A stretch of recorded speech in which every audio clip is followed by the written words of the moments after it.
Hello everyone, welcome to my history on one of history's most ridiculous yet forgotten events. It is of course the Great Llama War. Never heard of it? Well, get ready for some true insanity. If you thought Australia's Emu War was crazy, just wait for the South American equivalent, the Great Llama War. Let's begin.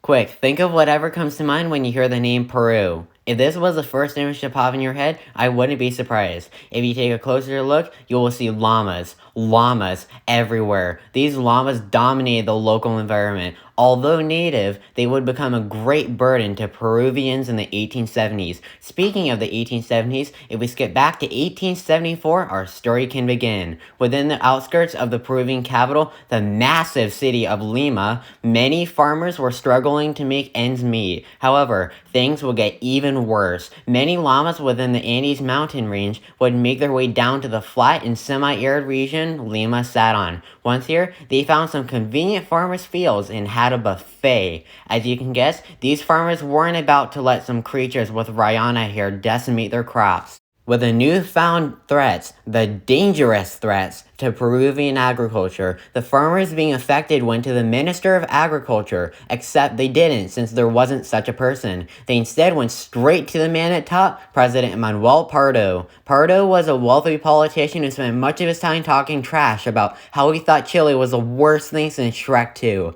And so, when a bunch of dirt-poor, stinky farmers approached him, he was bewildered. They asked, "Queremos por tu ayudar con el problem de las llamas?" Or, "We want you to help with the llama problem." Pardo said, "Okay, sure." With this, he ordered Peruvian militias to begin taking out llamas approaching the crucial Peruvian fields. Thus began the Great Llama War.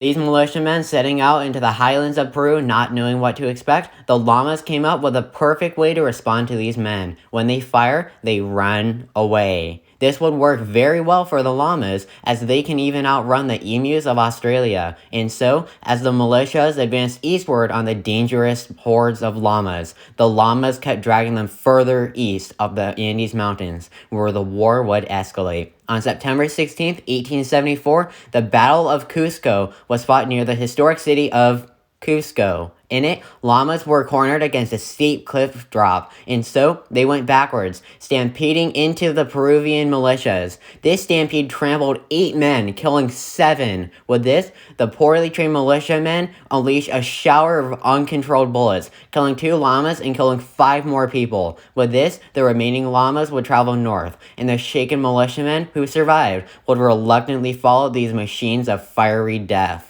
On the fateful day of October 3rd, 1874, the climax of the Great Llama War arrived. After following these llamas for 50 miles north, the men arrived at a steep mountain. They followed the llamas who easily climbed up an old stone road. After the men chased the llamas to the end of this stone road, they found themselves at the final battle of their war, the Battle of Machu Picchu. At Peru's most iconic site, the llamas could no longer retreat and had no choice but to turn around and fight. The men, tired of these llamas, unleashed an onslaught of bullets at the llamas. After mowing down 10, the remaining 80 or so llamas charged at the men, crushing 12 to death. As luck would have it, the men's guns jammed, like some magic llama curse had befallen them. With this, the men escaped from Machu Picchu with their lives. The Peruvian government was humiliated, especially since they have a llama on their flag, forcing President Pardo to announce the victor of the Great Llama War. Victory Llamas.